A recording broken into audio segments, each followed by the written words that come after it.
You're listening to the Naked Bible Podcast. To support this podcast, go to nakedbiblepodcast.com and click on the support link in the upper right-hand corner. If you're new to the podcast and Dr. Heiser's approach to the Bible, click on New Start Here at nakedbiblepodcast.com. Welcome to the Naked Bible Podcast, episode 310, Exodus 33 through 34. I'm the layman, Trey Strickland, and he's the scholar, Dr. Michael Heiser.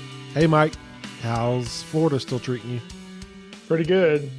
We are on the brink of starting this school here. So I found out today that we have, by the time I mention it, it's probably climbed again. We have 546 people. Students, 400 of them, a little over 400 are online. The rest are going to be Monday and Thursday night. So we're about ready to jump in.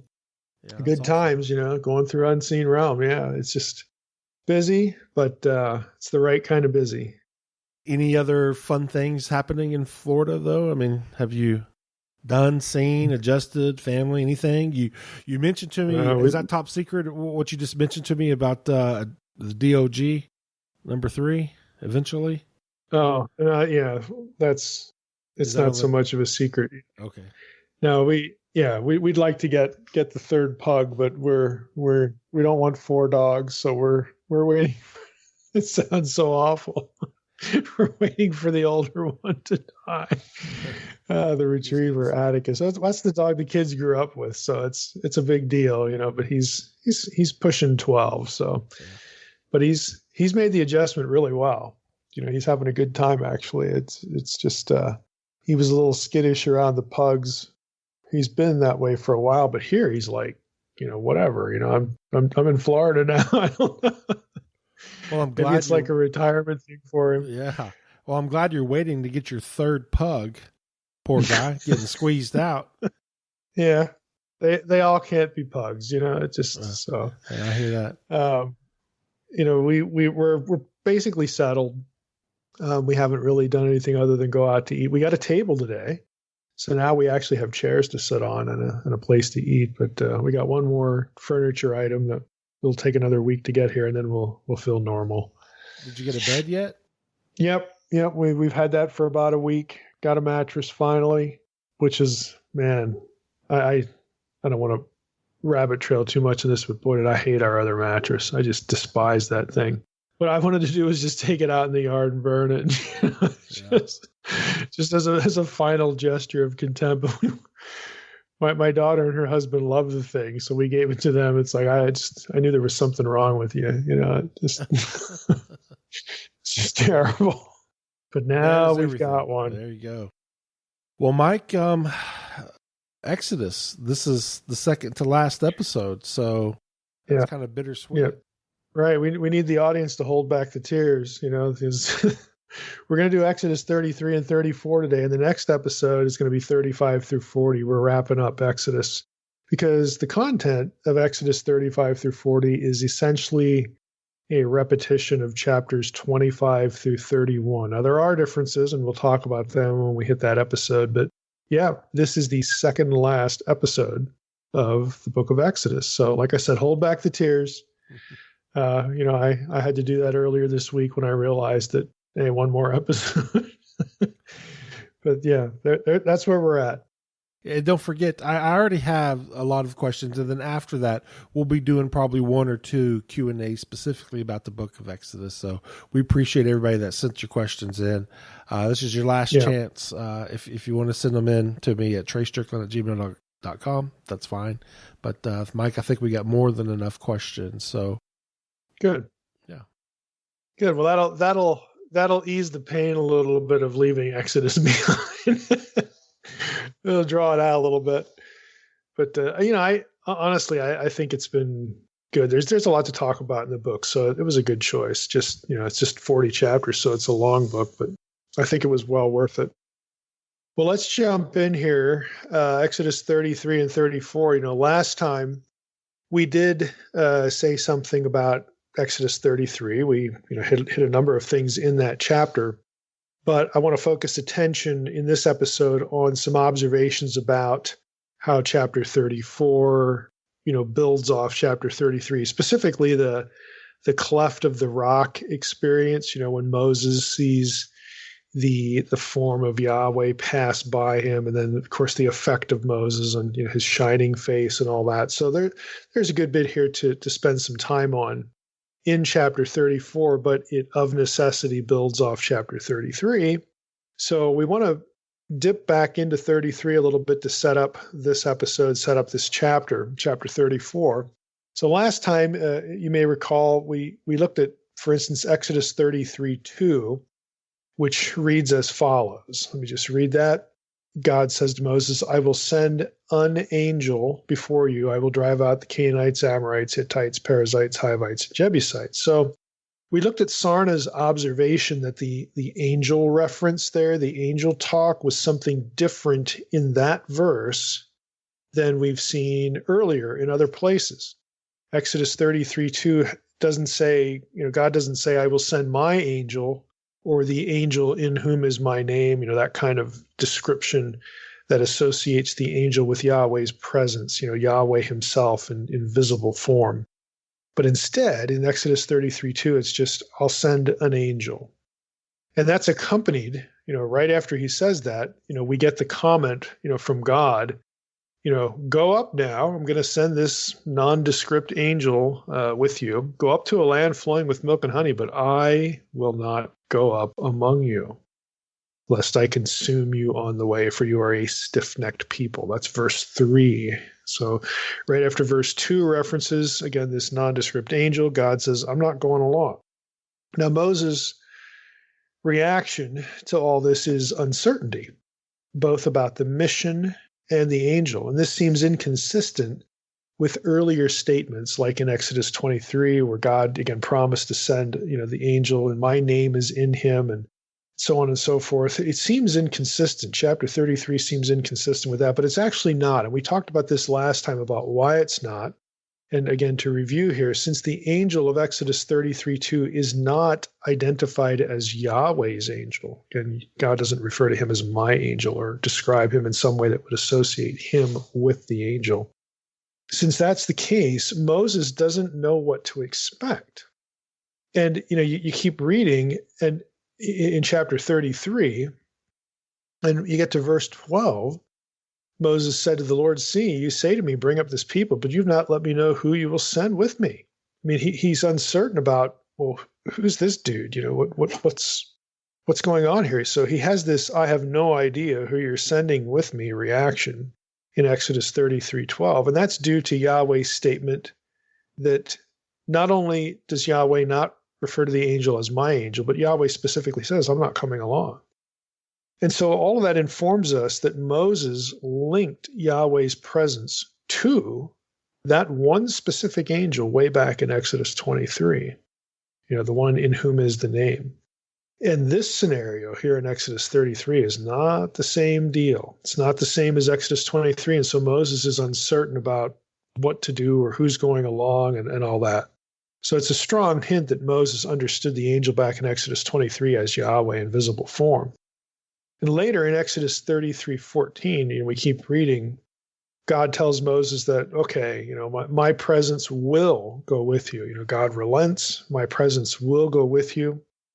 That's an important statement, especially when we get to Isaiah, when we look at, elsewhere for the, passages that have reference to an angel with the journey to the promised land. You hit Isaiah 63:9, and that describes the angel who delivered Israel through the wilderness as, quote, the angel of God's presence. Okay, so that language specifically associates the presence of God himself with this particular angel. So Isaiah 63:9 and Exodus 33:14 therefore sort of inform each other, once again identifying a specific angel who was Yahweh's angel as Yahweh's presence, Yahweh in visible form. So I'm going to read the rest of that little section where Moses is, he's uncertain. Then God says in verse 14, my presence will go with you and I will give you rest. And verse 15 through verse 23 reads as follows. And he said to him, Moses said to God, if your presence will not go with me, do not bring us up from here. For how shall it be known that I have found favor in your sight, I and your people?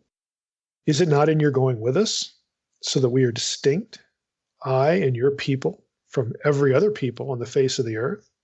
And the Lord said to Moses, this very thing that you have spoken I will do, for you have found favor in my sight, and I know you by name.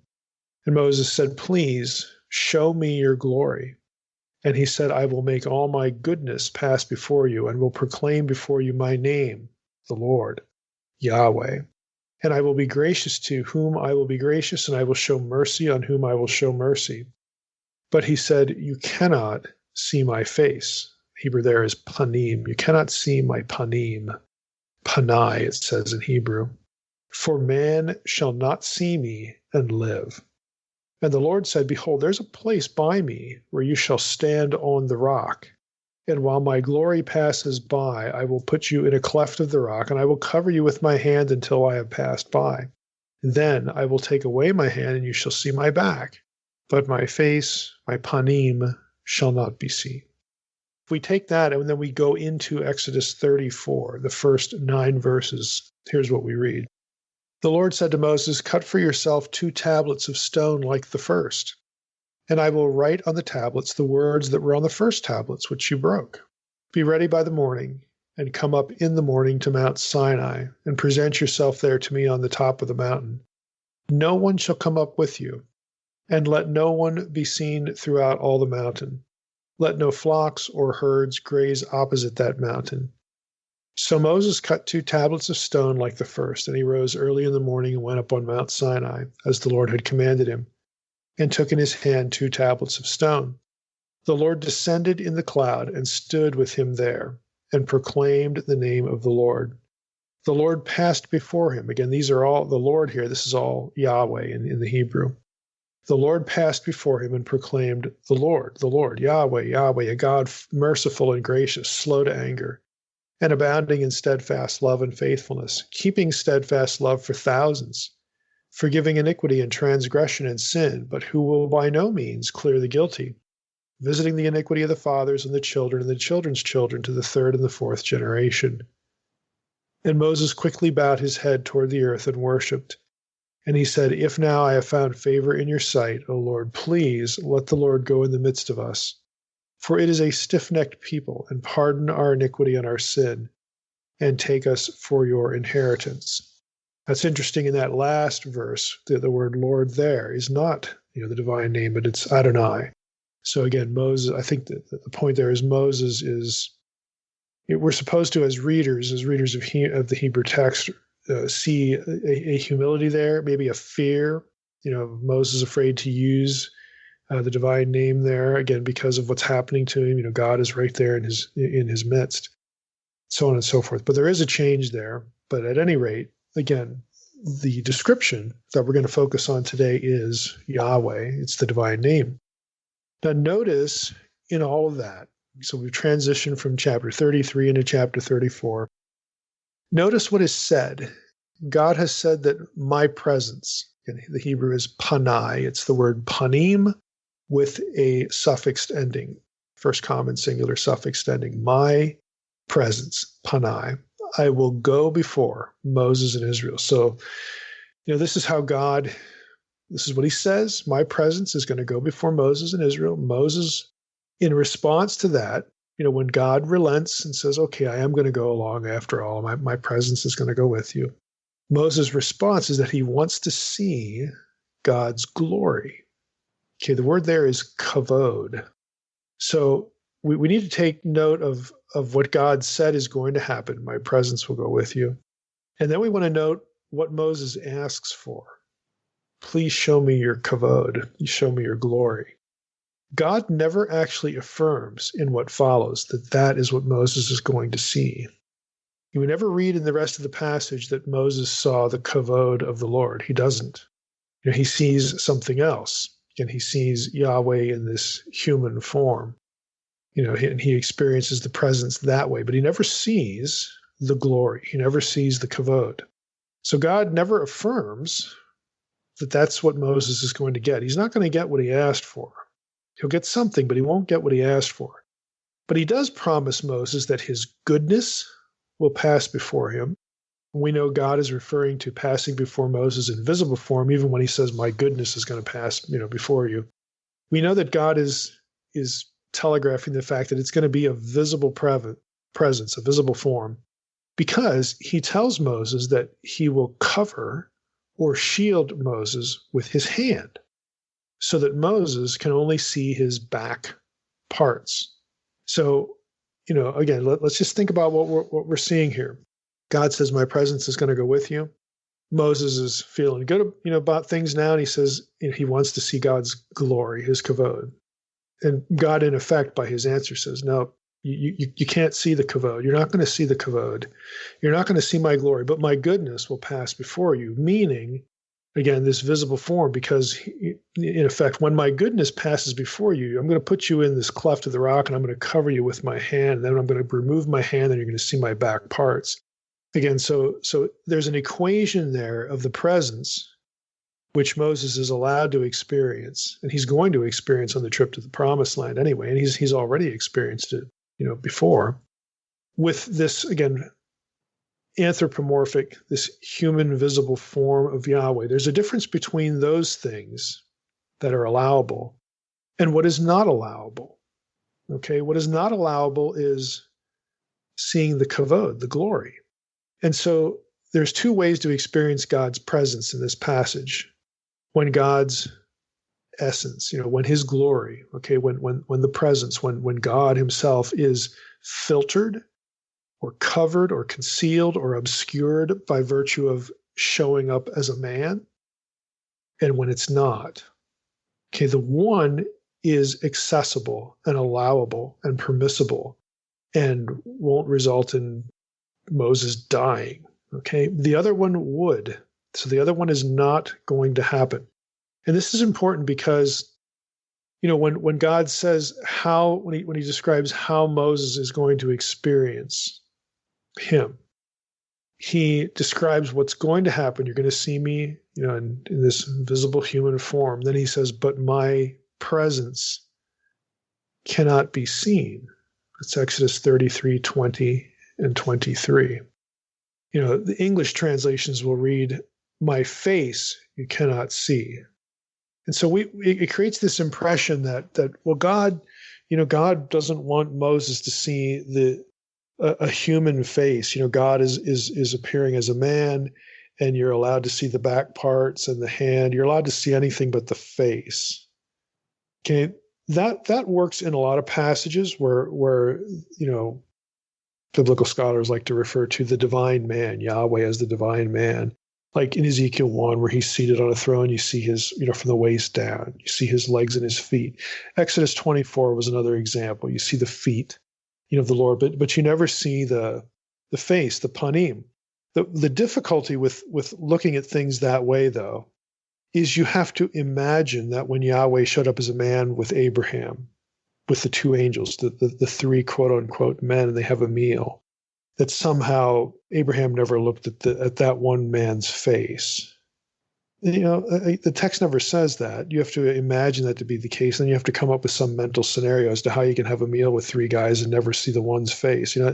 It's kind of difficult. It's also difficult, when Abraham and God have that conversation about Sodom. Really, like they never looked at each other, in the face. And you say, well, what about the phrase, that God and Moses conversed face to face? What's the problem here? Again, the word face in translated in English is panim. It can mean face, like a human, you're the featured, thing on top of your shoulders there, between your ears, or it can just mean presence. Panim to panim, it was an idiom to basically say two people were present with each other having a conversation. And the assumption is when that happens, when people have conversations, they're looking at each other. And I would say that's normal, that's correct. And so I think that Abraham could have had a face-to-face conversation with Yahweh in human form.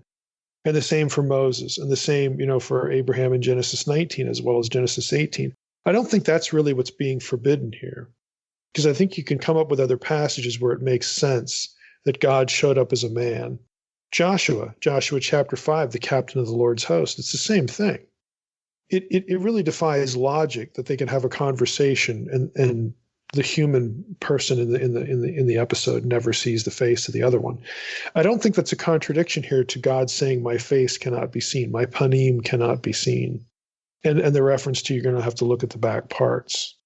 I think what's going on here is the language is used to communicate the idea that what can't be seen is the glory, because this is what Moses asks for, and God never tells him that's what he's getting. And the text never says that's what he got. In fact, God deflects it. He doesn't say in response, "Oh, okay," or "No, you can't see that." He's going to say, "Here's what's going to happen, Moses. My goodness is going to pass before you." And we know in Exodus 34 what happens. Okay, that we have Yahweh in human form. He shields Moses with his hand until he passes by, and then Moses can see the rest of him. I think that whole episode is designed to communicate what cannot be seen, and what cannot be seen is the glory.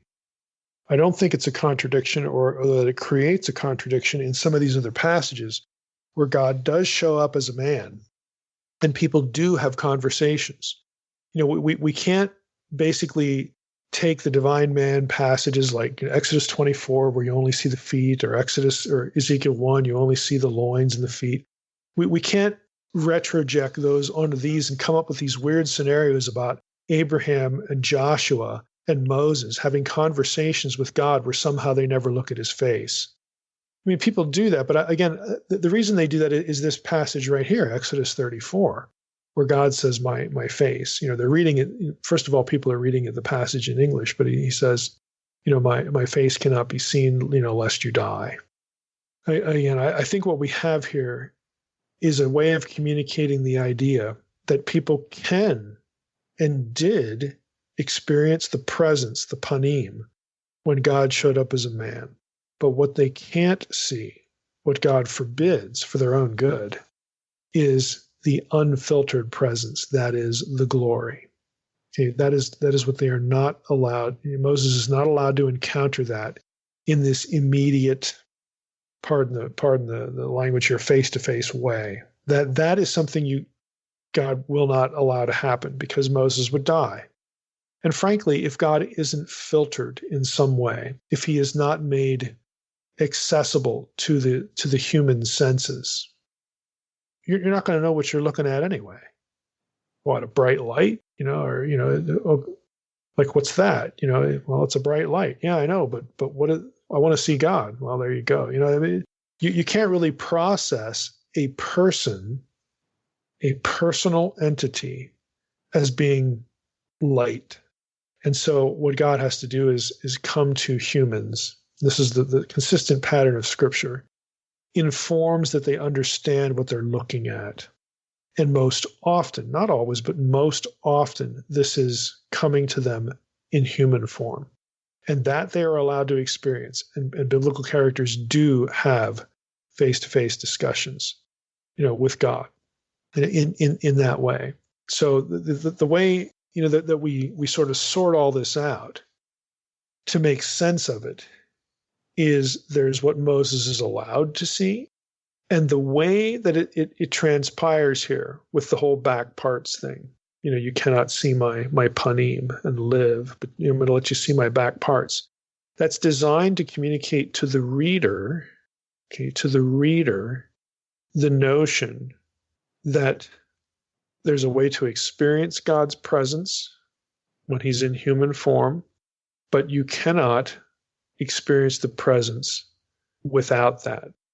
You cannot just experience the glory, because you would die. And again, I think we get to that understanding by seeing how God doesn't answer Moses' request. There's a way he does answer it, and there's a way he doesn't answer it. He deflects it. Okay, you can't see the glory. You can see me in a certain way, but you can't see the glory. So I've been asked this question a lot, in Q&A, and this episode actually gives us a little bit of a chance to sort of park on it. But this is how I think, Exodus 34 needs to be understood in relation to Exodus 33, and not only Exodus 23, not only seeing this particular angel in other passages. The people do see the angel.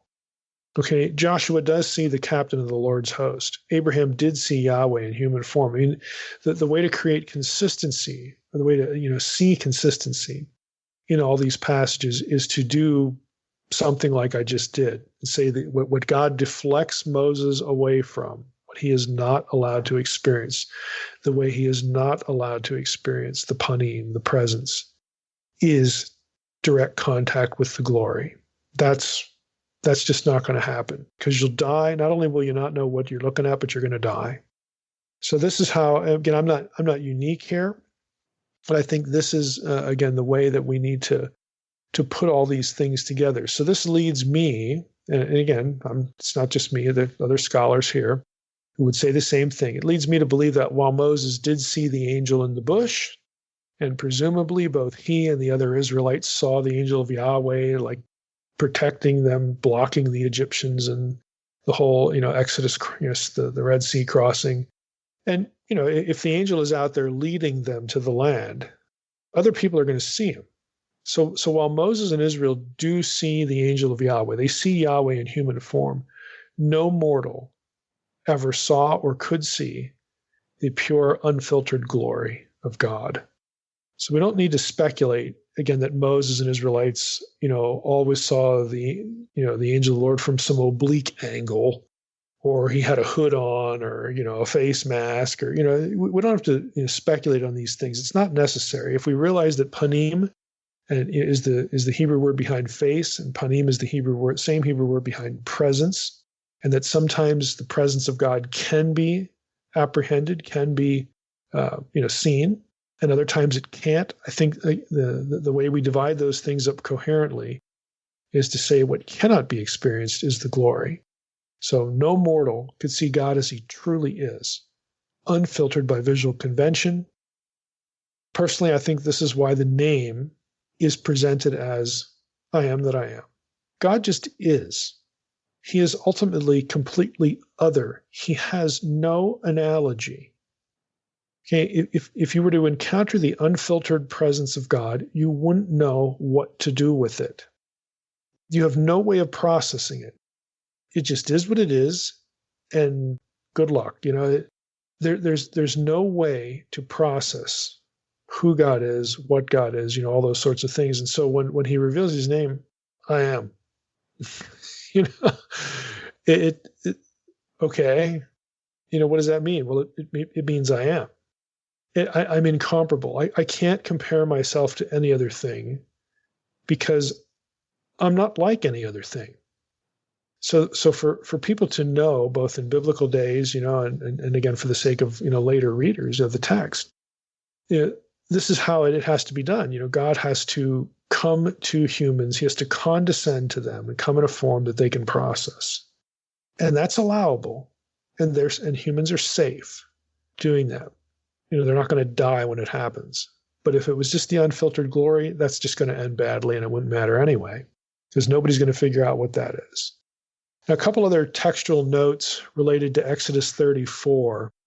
I just want to go through the passage and highlight a few things, and we'll sort of loop back into this experience of Yahweh here with a couple of them. In verses 6 and 7, let's go look at verses 6 and 7 again. So Exodus 34, 6 and 7. The Lord passed before him, Yahweh passed before him, and proclaimed, Yahweh, Yahweh, a God merciful and gracious, slow to anger, and abounding in steadfast love and faithfulness, keeping steadfast love for thousands, forgiving iniquity and transgression and sin, but who will by no means clear the guilty, visiting the iniquity of the fathers and the children and the children's children to the third and the fourth generation. Now, Sarna writes about these two verses this. Just going to give you a few things he says and then comment on them. He says the subject of the two verbs in verse 6, the Lord passed before him and proclaimed. Okay, who's the subject of the word proclaimed? Grammatically, it could be the Lord passing before him and the Lord proclaiming the Lord, or it could be Moses. The Lord passed before him and Moses proclaimed the Lord. Okay, you could take it grammatically either way. So the subject of the verbs here may either be Moses, or Sarna says, as verses 2 and chapter 33, verse 21 indicate, or God. and I think actually Exodus 33:19 is the key here. If we read Exodus 33:19, he said, God is speaking to Moses, I will make all my goodness pass before you, and I will proclaim before you my name, the Lord. So I think the best way to take this is that we need to let Exodus 33:19 inform our reading. Some people don't like the Lord passing before Moses and the Lord referring to himself in the third person. They just think that's weird. Or first of all, it happens a lot in Scripture where God refers to God in the third person. So it's not, that unusual. So it's no real problem. So we don't have to come up with a way to get around the problem by saying, oh, it's Moses doing the proclaiming. Well, again, grammatically you can do that, but again, 33:19 ought to inform our reading. It's very clear there. There are two first-person verbs, and God says, I will do this, and I will proclaim. So I think that should sort of end the debate there in chapter 34. The Sarna goes on to talk about the phrase, compassionate and gracious, or a God merciful and gracious is the way the ESV has. He says, now, the order of these two things is different than you get in the Decalogue, Exodus 20, verses 5 and 6. And again, it seems to Sarna, and I would agree with this, that not only do you have, a bit of a difference just in terms of the way things are laid out, but you really have a difference in content. So here, God is compassionate and gracious. There, God says, I, the Lord God, am a jealous God, visiting the iniquity of the fathers and the children, so on and so forth, showing steadfast love to thousands who love me and keep my commandments. So that there's compassion and grace and love shown in the Decalogue, but the description of God is different than here. I mean, here you have God being sort of magnanimous. What's highlighted is his magnanimous qualities rather than his willingness to judge in Exodus 20. And I think it's interesting and honestly appropriate that here, when God reveals himself, and you get similar language to what you find in Exodus 20, here, if you will, the positives, again, the magnanimous qualities are highlighted. I think that's especially interesting and appropriate because what has just happened? The golden calf incident. So there's really no need for God to say, I'm a jealous God and I'm willing to punish, when it's necessary and all that kind of stuff. Here, the emphasis is on mercy and grace. And that's going to become important because we're leading up to the covenant renewal. So it's a way, again, for God and, again, for the writer as well, obviously, to get people thinking in the right direction, get Moses assured, again, that the covenant's going to be remade, and get, the reader, again, to know that God, has, forgiven. He's still going to be, in covenant relationship, with the Israelites after the golden calf. And so, God is merciful and gracious, slow to anger, abounding in steadfast love and faithfulness, so on and so forth. And then you get the language from Exodus 20. So I think that's worth, again, pointing out. The covenant is going to get renewed, starting with verse 10 and following the rest of the chapter. And so it's sort of set up by this description of God. Sarna has another thing to say about the language here. ESV has steadfast love and faithfulness. Sarna translates these things as kindness and faithfulness, and then extending kindness, keeping steadfast love in the ESV. He writes this. The Hebrew here is chesed ve'emet, steadfast love and faithfulness. The Hebrew chesed ve'emet appears frequently as a word pair to express a single concept. Each of the components has a wide range of meaning. Chesed involves acts of beneficence, mutuality, and often also obligations that flow from a legal relationship. Emet, usually translated truth, encompasses reliability, durability, and faithfulness. The combination of terms expresses God's absolute and eternal dependability in dispensing his benefactions. On extending kindness, or again, in the ESV, keeping steadfast love. Sarna writes, the phrase may express either God's continuous and unchanging chesed, or the idea that the merit for the chesed that people perform endures beyond their own generation. So, you have, I think, again, the way to read this is really, the first part of what Sarna, concludes here. What we have here is in the description of God, not only is God willing to not leave the covenant relationship, but he's also both capable and has obligated himself and is willing to obligate himself to be loyal to it. Chesed elsewhere it gets both translated and described as loving loyalty, which I think again it feels kind of clunky, but it's still a good way to communicate the idea of the word. To have that mentioned, here really twice, that God is chesed ve'emet. He's full of, the steadfast love and faithfulness, and he extends chesed. Again, pointing to the fact that God is reliable, durable. He's going to keep the covenant no matter what, even though we've just had this golden calf thing happen.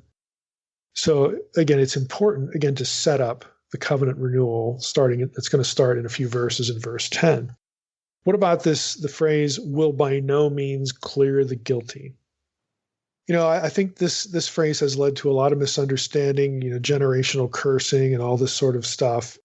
I think it fundamentally misunderstands what's going on here. Now Sarna, we'll just let him chime in here. If you go to the passage and we look at the language, okay, yes, the Lord, forgives iniquity and transgression and sin, but he will by no means clear the guilty, visiting the iniquity of the fathers on the children and the children's children to the third and fourth generation. Sarna writes, divine forbearance does not mean that sinners can expect wholly to escape the consequences of their misdeeds. Now, let me just stop there. Who gets punished? Okay? If they're guilty, the ones who are guilty are going to get punished. But God is yet this magnanimously merciful and gracious God. Okay? So what Sarna is saying here is, it might be easy for somebody to read that description and think, wow, God is so big and so capable and so willing to forgive that when we do something wrong and there is judgment, that there still won't be consequences. God will reverse that or skip that part, or that's just not going to happen. And so Sarna is saying, no, this idea is really not correct, to draw from this passage. The idea is really more, and Sarna, quotes some rabbinical sources for this, that would say that the idea here is that God remits punishment for the penitent, but not for the impenitent. You say, well, maybe, makes sense, but can you really get that from the text? Again, people can argue about that. I think if we keep going, I think it sort of brings that idea more into focus and gives it more justification. This notion of visiting the iniquity of the fathers and the children's children to the third and the fourth generation, that statement, we've talked about this before on the podcast, but might as well get into it here again. The statement doesn't mean that the innocent, the next generation, the children, the offspring that extend from the guilty, okay? It doesn't mean that the innocent children are punished for their ancestors' sins. That's actually specifically contradicted in the Decalogue. Okay, in Exodus 20, verses 5 and 6. Okay, you shall not bow down to them, to other gods, or serve them, for I, the Lord your God, am a jealous God, visiting the iniquity of the fathers on the children of the third and fourth generation of those who hate me, but showing steadfast love to thousands of those who love me and keep my commandments. I mean, there the language is clearer that, if I'll use the language of the passage, if you hate the Lord, okay, if you're going to be disobedient, just like your ancestors were, then this whole thing's going to follow you. You will deserve, judgment. But for those who love the Lord, he will show steadfast love, to thousands who love me and keep my commandments. So there's a little bit of a of a further characterization there, I think that helps. And it's the same in Deuteronomy 5, 9, and 10. I won't read that one, but it's the Decalogue in Deuteronomy. I would also say that the statement also isn't intended to outline some sort of chronology of cursing. When it comes right down to it, the statement is intended to draw attention to the fact that God does not keep punishing. Now, Enns, I think, in his commentary, says this in an interesting and helpful way. When he comments on the phrase, and his mercy extends to thousands of generations, Enns writes, whereas God does visit punishment on offenders only to the third and fourth generations. So let me just rephrase that. Let me just say that again. Enns is highlighting the fact that we have a contrast going on. God's mercy extends to thousands of generations. Deuteronomy 7:9, for instance. Know therefore that the Lord your God is God, the faithful God who keeps covenant and steadfast love with those who love him and keep his commandments to 1,000 generations. You know, we just looked at that language in Exodus 20, the Decalogue, showing steadfast love to thousands of those who love me and keep my commandments. So, in regard to those who love the Lord, God's mercy is shown to thousands and thousands and thousands of generations. But when it comes to the guilty, God doesn't keep punishing for thousands and thousands and thousands of generations. Instead, the effect of the offender's sin only extends to the third and fourth generations. So it's actually a contrast that points out that God doesn't keep punishing. It has a very clear limitation, whereas his mercy doesn't have any limitations. The third and fourth generation is actually an idiomatic expression to express the idea, basically for the duration of the guilty party's life. So third and fourth generation is essentially the time span that it would take for a person who, let's say they committed some offense as an adult. They're 20, 30 years old. Well, by the third and fourth generation, that person, that's the rest of the length of that person's lifespan. Because a generation, this generation defined as children reach childbearing age. They get married and have other children. And in biblical days, that's 20 to 25 years. So basically what this is saying is that, look, when you have someone who is guilty and hates the Lord, again, to use the language of the Decalogue, and bears the punishment for their sins, that punishment, God's judgment, as it were, and the consequences of that judgment are only going to last really as long as that person's normal lifespan would last. It doesn't keep going through future generations. The only thing that keeps going on and on and on and on and on is mercy. So these passages actually teach the opposite of what I often hear about generational cursing, at least trying to tie that concept to biblical language. Again, the point is a contrast. Go to Deuteronomy 7:9. Go to Exodus 20, verses 5 and 6. Deuteronomy 5, 9 through 10, the larger passage there. And you'll find out that what goes on for thousands and thousands of generations is mercy. But judgment and the consequences of judgment, you have somebody sin and their whole family, people who are innocent, suffer the consequences of what somebody did. They're not being punished as though they did it, because God doesn't punish the innocent. But yet, the fact that when God does punish the guilty, their punishment affects the lives of other people, especially within their family there and their extended family. God says, look, that's going to be limited. 3, 4 generations, that person is gone. There's limitations there, but what isn't limited is mercy. So when God's people sin, God's punishment will not extend beyond the life of the offender. It'll only extend 3 or 4 generations, basically the course of that person's natural life. God's anger, therefore, has definite limitations, whereas his mercy is limitless. That's the point. So again, we need to stop looking at this kind of passage and inverting it 180 degrees to, suspect that third and fourth generations somehow means that the innocent are punished well beyond the offender's lifetime, 3 or 4 eras down the road. That is not what it means. Now we get into verse 10 in Exodus 34. This is where we get the covenant renewed. I'm not going to read the whole thing, but you get language here that it's drawn from the Decalogue passage, the original covenant. I'm making a covenant with you. Verse 10, before all your people I will do marvels such as I have not been created in all the earth or in any nation. And all the people among whom you are shall see the work of the Lord, for it is an awesome thing that I will do with you. And then God says, I'm going to drive out your enemies. Take care lest you make a covenant with the inhabitants of the land. Don't do that.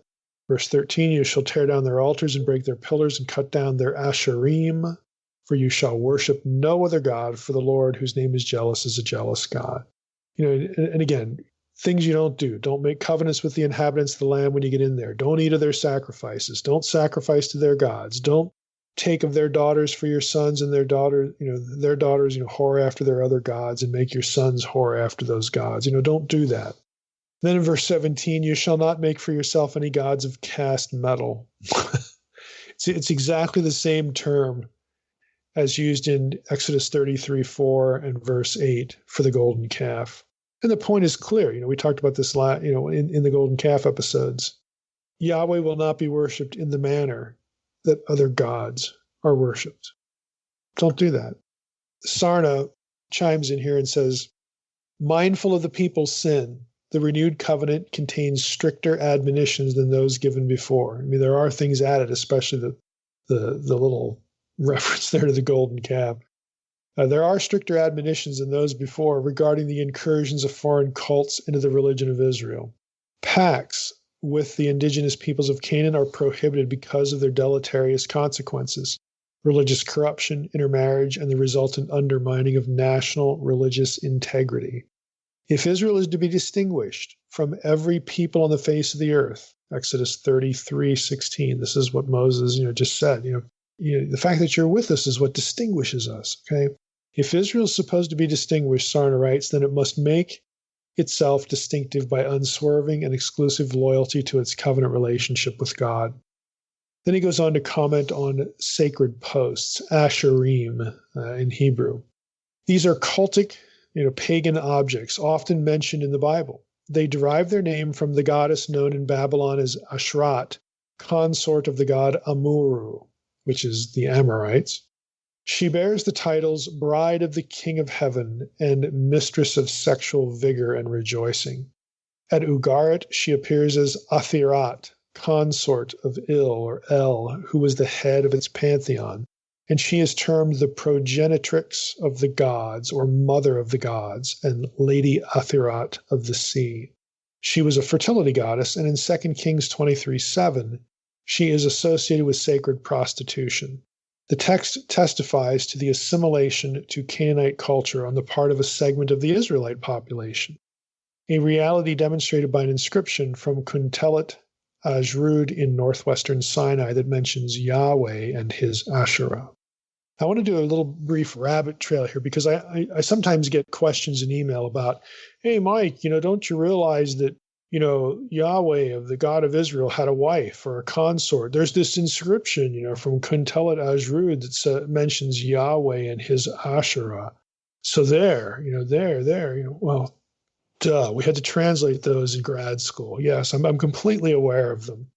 But I think you're not aware of a few things. Again, the people who think this is something. I want to do a little bit of a rabbit trail here on this inscription, the Kuntelet Ajrud inscription, and there are several of these from that place. And then there are other inscriptions that have the same wording. Kirbet El Khom, comes to mind. There's one there as well. I'm going to quote, again, an authority here, somebody who's done a lot of work on this, and that's Rick Hess. We've had him on the podcast before. We interviewed him as part of the SBL interviews 2 years ago.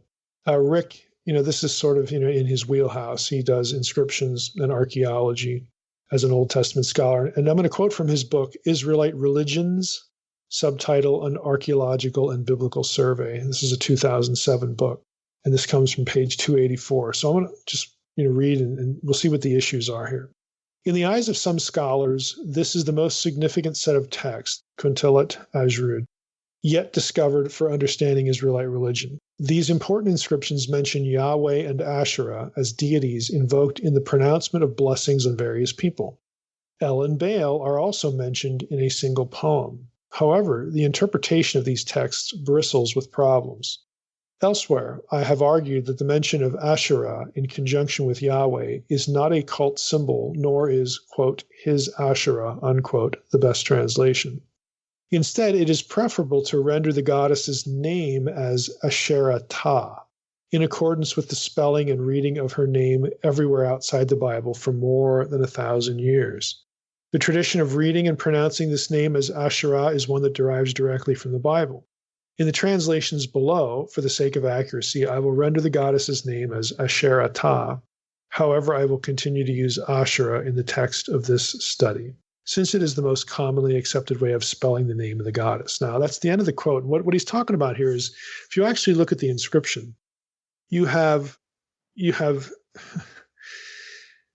again, this doesn't really translate well visually, but essentially you have the Aleph, the Shin, the Resh, okay, and then you've got the H, and then you've got a T and another H.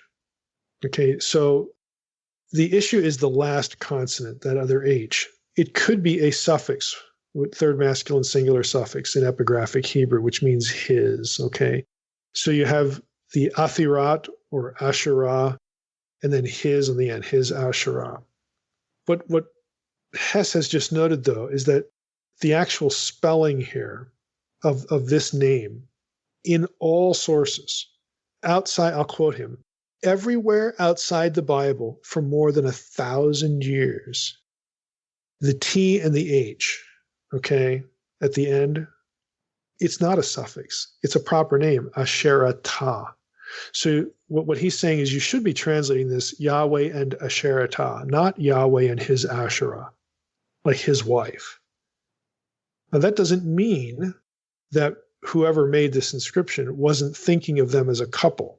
Okay, Hess is going to say they probably were. But out of the gate, his Asherah, as Hess points out, and other scholars have as well, that's really not the right translation. So that's just point number one. Now, he goes on to elaborate on these inscriptions, and he says this: who or what is Asherah-Ta in these inscriptions? 4 options have been suggested. It's a symbol of Yahweh. Number 2, a personal name of the goddess Asherah. Number 3, a symbol of Asherah. Or 4, the personal name of the goddess Asherah, Asherah-Ta, more accurately. And then he writes that Asherah is a symbol of Yahweh is not impossible. There are some scholars, let me just jump in here. I mean, when we did these inscriptions in grad school, we had to read a bunch of articles on these things, and some think that Asherah is actually a term that is used for a place. It sounds weird, but like a cultic threshold or place of sacrifice, or a symbol. A symbol of a deity, not the deity itself, but a symbol of a deity. And Hess is saying that's not impossible. However, it is unknown in Israel for Yahweh to have a cult symbol. Keel and Eulinger propose a cult symbol subordinated to Yahweh. In this interpretation, the Asherah symbol is no goddess. As developed by Miller, Asherah became a symbol of Yahweh who expresses his presence, a kind of hypostasis that possesses no gender but only the presence of God. With Hadley, these are all scholars who've studied Asherah. With Hadley, he sees in her an anticipation of Lady Wisdom in Proverbs and the development of the laws of personification of God. However, this view, this just generally that Asherah or Asherah-Ta is a symbol of Yahweh, suffers from several problems. Smith, this is Mark Smith, argues that the references that associate Asherah with Baal, Judges 3:7, 1 Kings 18:19, for instance, must all be discounted as late editorials and glosses by the Deuteronomists. So Smith is saying, look, earlier in Israelite religion, Asherah was the consort, of Yahweh, and these verses that make Asherah the consort of Baal, they were added later to sort of clean up the theology. And Hess is objecting that. He says, why would the Deuteronomists, again, this is the Deuteronomistic idea is material written essentially in the 7th century BC, in the wake of the problem of idolatry in Israel, when Josiah and others were trying to get rid of idolatry.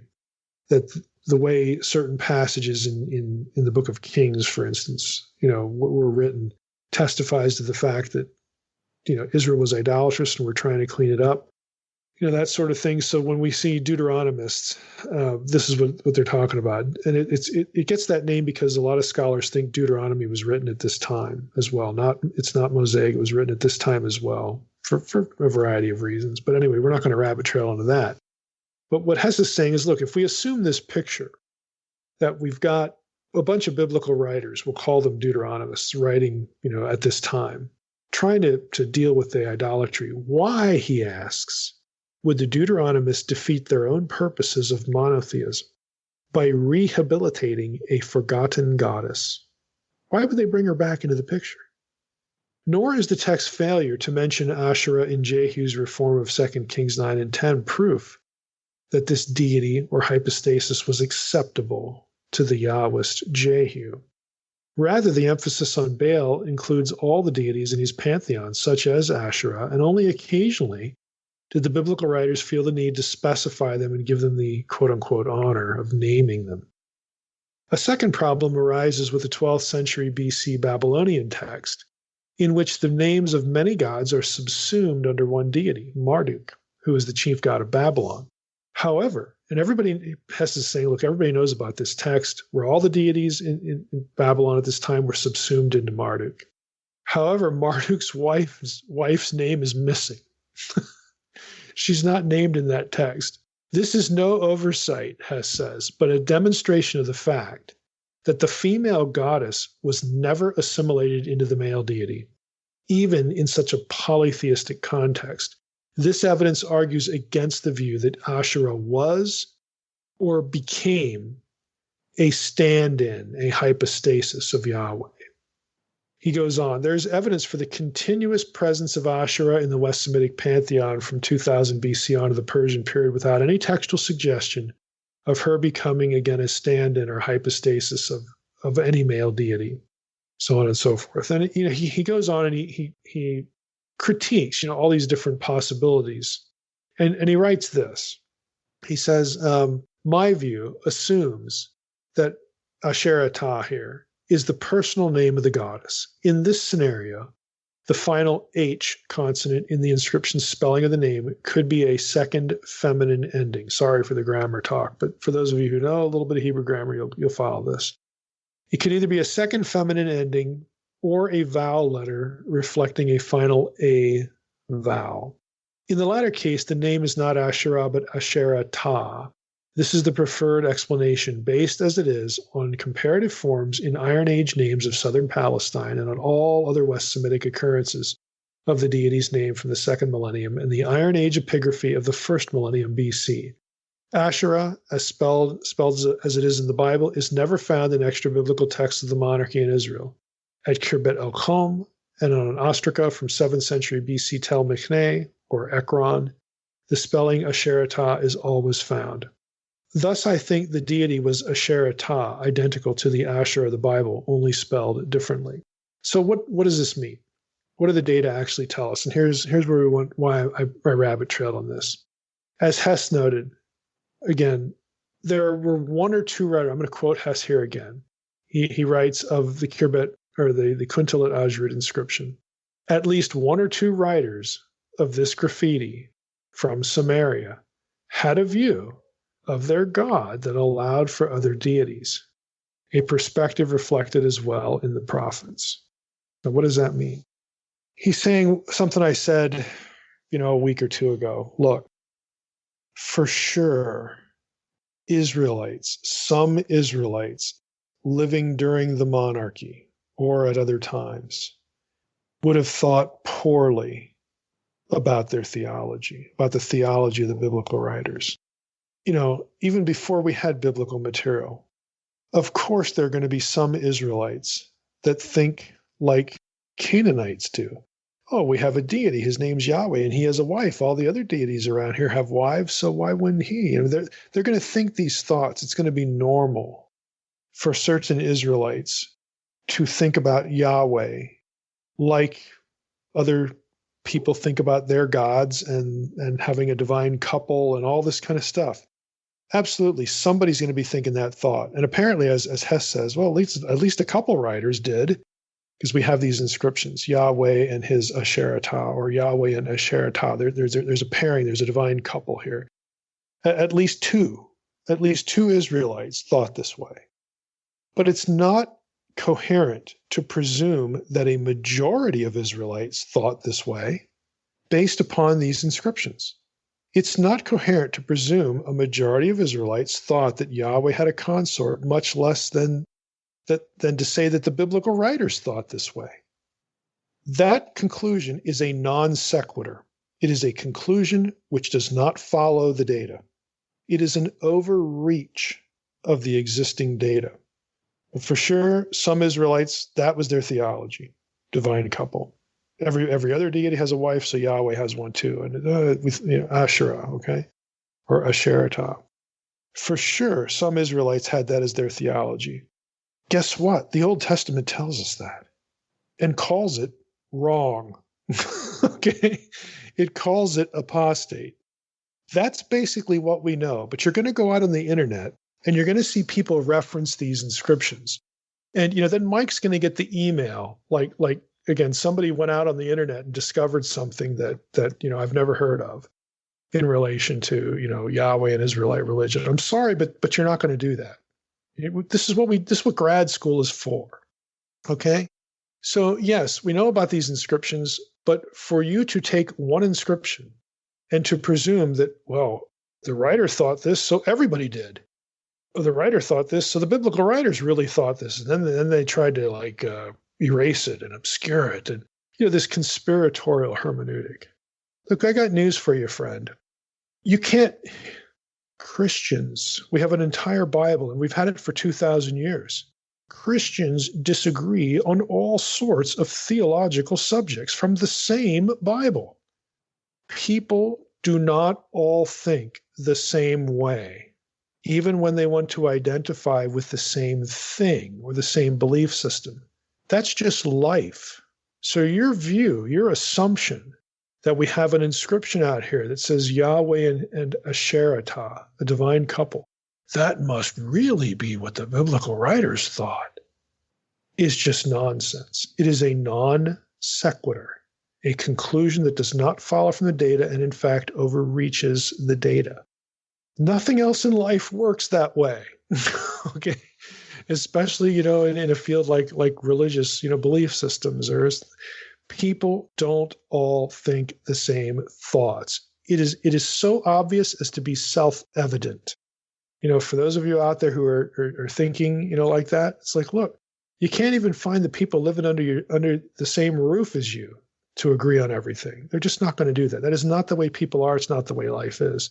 And we have no reason to suspect, based upon a couple of inscriptions, that this divine couple, the idea of a divine couple, was official Israelite religion of the biblical writers. We have no reason at all to think that.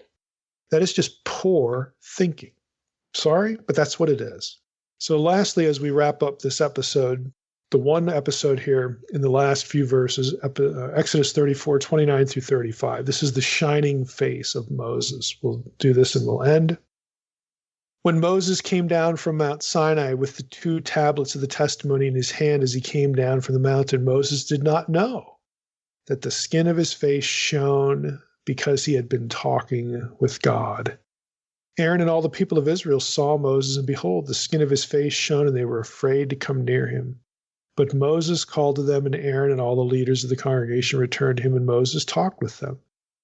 Afterward, all the people of Israel came near, and he commanded them all that the Lord had spoken with him in Mount Sinai. When Moses had finished speaking with them, he put a veil over his face.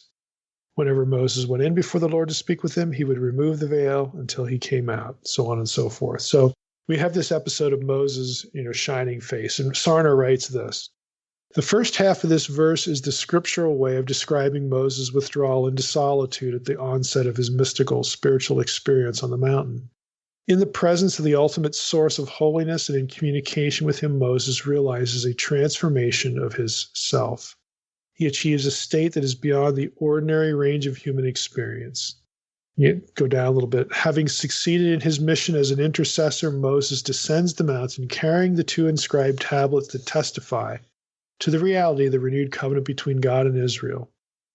The idea of radiance, Sarna writes, this was a unique phenomenon conveyed by a unique Hebrew term, karan, that's K-A-R-A-N. The traditional meaning given here is favored by the context and by Habakkuk 3:4, in which karnaim, rays of light, appears in parallelism with a brilliant light. This reference relates to God, and numerous biblical passages bear witness to a widespread poetic notion of God being enveloped in light.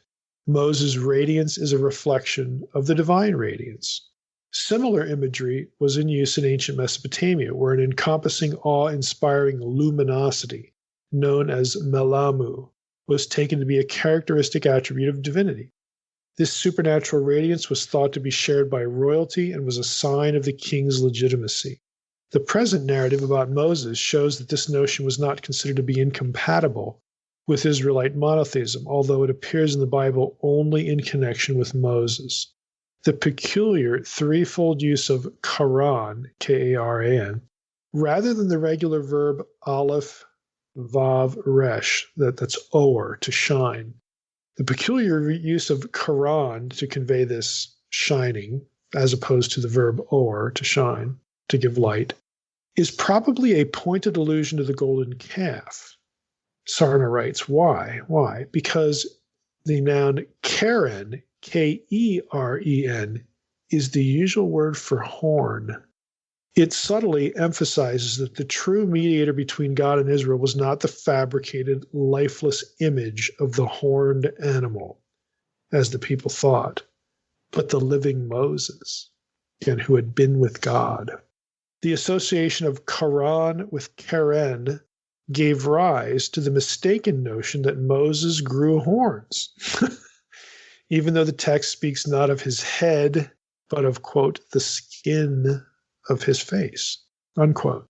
The rendering of Karan by Cornuta in the Vulgate, the Latin Vulgate translation, based on the commentaries of Jerome, helped foster the error, and a horned Moses later became a familiar figure in art from the 11th century onward. The most famous such portrayal is, of course, Michelangelo's at San Pietro in Vincoli, Rome. The awe-inspiring radiance emitted by Moses' face may be understood as the afterglow of the refulgent splendor of the divine presence. And I just wanted to read you a little bit of that because, you know, you've probably seen that picture, Michelangelo, you know, his Moses and Moses' horns. This is where it comes from. It comes from an error perpetuated in the Latin Vulgate, you know, which was the Bible of most of the church at Rome anyway, you know, for centuries. And because it rendered the verb mistakenly that way, you know, it saw karan and thought of the noun karen, horn, and so it's a mistranslation. So again, that's a bit of trivia, but I actually like Sarna's observation that karan is a verb. It's unusual. It's probably in the text here in Exodus 34, rather than the normal verb oer, to give light, just to play off the golden calf, the horned calf, the horned bull or ox. I think that's a nice touch, and I think that has some coherence as to why the writer would have chosen this vocabulary as opposed to the more normal, you know, terminology. I want to end the episode here by something that Sarna writes in this section. He says, again, this awe-inspiring radiance functions to reaffirm and legitimate the prophet's role as the peerless intimate of God, the sole and single mediator between God and his people. It also testifies to the restoration of divine favor to Israel. As such, the narrative forms a fitting conclusion to the entire episode of the golden calf. It further serves as an appropriate transition to the last segment of the book of Exodus, the account of the construction of the mobile tabernacle, that is to symbolize the presence of God in the camp of Israel. And we're going to end there, but I like that quote because if you wonder why in the world, this is just one reason, we're going to get into it in the last episode next time when we cover chapters 35 through 40. But if you wonder, well, why in the world do we have the construction of the tabernacle in chapters 35 through 40, which essentially repeats the instructions given in Exodus 25 through 31? We get the instructions there, and then we get like the carrying out of the instructions in the last 5 chapters. One of the reasons is just what Sarna said there. The fact that we get it before the golden calf is obvious because God has entered into a covenant with Israel, given him the law. All this wonderful stuff is going on. And God is going to dwell with his people after the golden calf. The fact that all of it is essentially reiterated is part of the testimony that God is still going to live with his people. Nothing's changed. God is faithful. He is the, merciful, showing kindness from generation to generation to generation. So it's a way actually to bookend, the material is bookended on either side of the golden calf episode to make the point that the covenant has been restored. Yeah, Mike, that's really interesting about Da Vinci's depiction the horns, of Moses of horn, with the horns and stuff. So did Moses just have a really good suntan or what? I mean, was he glowing? I mean, can you give a little bit more description? I think that's the point, that his skin shone. There was a radiance. If you want to call it glowing, go ahead if that communicates it well. I think that's the idea, but he did not have horns. Yeah, just a really good suntan. It's really weird, how Jerome lived roughly 350 into the 400s AD. Okay, so you're talking about centuries and centuries and centuries of people using the Latin Vulgate and reading that passage and thinking that Moses had horns, and it's entirely wrong. It's a translation fabrication, but nobody knew that. It was just, that's the way it is. It's amazing to see how long a bad translation could last. So remember that next time somebody questions you about Deuteronomy 32:8. Well, my Bible doesn't say sons of God there. Well, that's because we didn't have the Dead Sea Scrolls. Well, yeah, that kind of thing actually happens. It happens that translations aren't what they should be for various reasons. In this case, it was a difficult term. Probably should have looked at Habakkuk and drawn the right conclusion, but Jerome didn't. In Deuteronomy's case, it's just a lack of having the correct text. But this kind of thing does happen on occasion. And I also had a question about 34:14, where it says, "You shall worship no other God, for the Lord whose name is jealous." Anything there to unpack? I like the wording there because let's go back and look at it. Whose name is jealous. Isn't that interesting? God actually isn't named jealous. Like if God's filling out a job application, he doesn't put the word jealous in there. But the fact that his name is jealous, remember, his name is another way of referring to himself, his person, his essence, who he is, and what he is. So if we remember that, the notion that the name is another way of referring to God himself, it doesn't mean that he's named this. It's that he is this. He is a God that will not share his glory with somebody else, with some other deity. And it points to it's another good verse for establishing that the name is a way of referring to God himself. All right, Mike, that sounds good to me. We appreciate it. And with one episode to go to cover in Exodus, don't forget, send me your questions if you have any. And also don't forget to go to nakedbibletours.com to sign up to get on the cruise, because Mike and I would really love to meet you and see you on the cruise. It would be a lot of fun. With that, I just want to thank everybody for listening to the Naked Bible Podcast. God bless. Thanks for listening to the Naked Bible Podcast. To support this podcast, visit www.nakedbibleblog.com. To learn more about Dr. Heiser's other websites and blogs, go to www.drmsh.com.